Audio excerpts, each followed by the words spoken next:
Every single living thing, from the tiniest bacterium all the way up to you and me, is made of cells. And each one of these cells is its own little universe, totally sealed off from the outside world. But that brings up a huge question. If a cell is sealed off, how on earth does it get the stuff it needs to actually live? I want you to think about it like this. Every cell in your body is a tiny fortress. It needs a constant stream of supplies coming in. Food, water, you name it. And it's got to take out the trash. But the whole point of its walls is to keep things out. And that right there is one of the most basic, fundamental puzzles in all of biology. So this fortress wall, we call it the cell membrane. It's this incredibly thin, kind of oily layer of fat molecules. We're talking just 2 molecules thick. It does an amazing job of keeping the watery world outside separate from the watery world inside. But that oily nature, well, that creates a massive problem for just about anything that needs to get across. Okay, and here's where the physics gets really interesting. Water, both inside and outside the cell, is a fantastic conductor of electricity. Let's give it a value of, say, 80. The oily membrane, on the other hand, is a terrible conductor. Its value is only about a 2. That enormous difference creates what is essentially an electrical force field that should just repel all the charged particles our cells need to survive. The amount of energy an ion would need to just brute force its way through that barrier is absolutely astronomical. It's so high that, based on the laws of physics, the fortress should just starve. Nothing should get through. And yet, here we are. Obviously, life found a way around the problem. So how did evolution crack this impossible code? Well, it didn't try to tear down the wall. That would be messy. Instead, it did something much smarter. It built gates. These are highly specialized protein machines that are embedded right into the membrane, and they act like perfect little channels and pumps, creating safe passage for all the essentials. And these gates basically run on 2 master plans. First, you've got passive transport. This is like just opening a gate and letting things flow downhill, from a crowded area to a less crowded one. Super efficient, costs 0 energy. And then you have active transport. This is the real powerhouse. It uses the cell's own energy to actually pump things uphill, completely against their natural flow. So let's start with that elegant, energy-free solution, passive transport.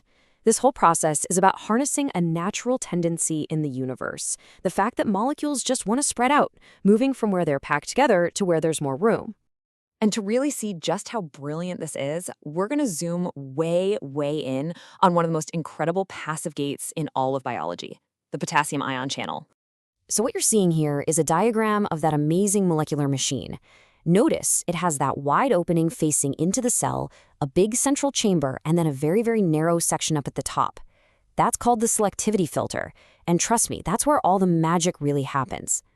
And when I say magic, I'm talking about pure, unbelievable speed. A single one of these potassium channels can let 10 million potassium ions flood through every single second. 10 million! And it does this with perfect accuracy, picking out only potassium, and all without spending a single bit of the cell's energy. I mean, the efficiency is just on a scale that's hard to even wrap your head around. So here's how it works. Outside the channel, each potassium ion is wearing a little coat of water molecules. To get through that tiny filter, it has to take off the coat. So the channel makes it incredibly easy. The filter is lined with oxygen atoms that are spaced at the perfect distance to feel exactly like those water molecules. So the ion feels right at home, it drops its water coat and slips right inside. Then as the next ion comes in, it literally knocks the first one through, creating this continuous, super high-speed conga line of ions. But, just going with the flow isn't always going to cut it. Sometimes a cell needs to stock up on something inside, or kick something out, fighting against that natural urge to spread out. And for that, it's got to spend some energy. It needs active transport. And the classic example here is the sodium-potassium pump. This thing is absolutely vital for every single nerve and pulse in your body, and it is a serious energy guzzler. Here's what it does, over and over. It grabs 3 sodium ions from inside the cell, then uses a burst of energy from an ATP molecule to change its shape, and boom, it spits the sodium outside. Then, in its new shape, it grabs 2 potassium ions from the outside, snaps back to its original form, and releases them inside. So why spend all that energy? Why go to all that trouble? Well, as one of the sources for this explainer puts it so beautifully, active transport is what allows a cell to be different from the world around it. It's what builds up the electrical charges that power our nerves and muscles. Without this constant work, a cell would just become a passive bag of chemicals, eventually reaching equilibrium with its surroundings. which, by the way, is pretty much the scientific definition of being dead. Okay, so we've seen how these things work. But why does any of this actually matter to you? Well, it's because these tiny microscopic gates are, at this very second, running virtually every single process in your body. I mean, literally every thought you have is an electrical storm firing through your brain, all controlled by ion channels opening and closing. The reason you don't have to drink water constantly is because of special water channels called aquaporins in your kidneys. There are even channels that deliver moisturizers to your skin to keep it hydrated, and others that release energy from your fat cells when you need it. So these channels really are the gatekeepers of our health. And that means, as you can probably guess, when these gates break down, they become the gateways to disease. And unfortunately, the list is long and it's serious. We know some cancer cells will actually hijack these water channels to help them move around and spread. There's a devastating autoimmune disorder where the body literally attacks its own water channels in the brain. Genetic mutations in these channels can cause severe kidney diseases, and faulty channels in the lens of your eye are linked to cataracts. And all of this brings us right to the cutting edge of medicine. Because if broken gates cause disease, then figuring out how to fix them, or at least control them, could be the key to the cure.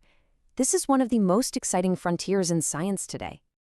And scientists are already making incredible progress. They're developing drugs designed to target these very specific channels. For instance, drugs that block certain water channels could one day treat things like glaucoma. Blocking another type might be able to reduce brain swelling after an injury.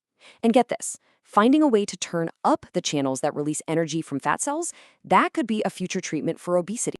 So think about it. It all started with a simple physics problem: how to get across an oily wall. And from that, life evolved these unbelievably elegant and sophisticated molecular machines. They are the true gatekeepers of the cell, controlling everything from a fleeting thought to our overall health. The question for us now is, what other secrets are they holding? And what will happen when we finally learn to become the gatekeepers ourselves?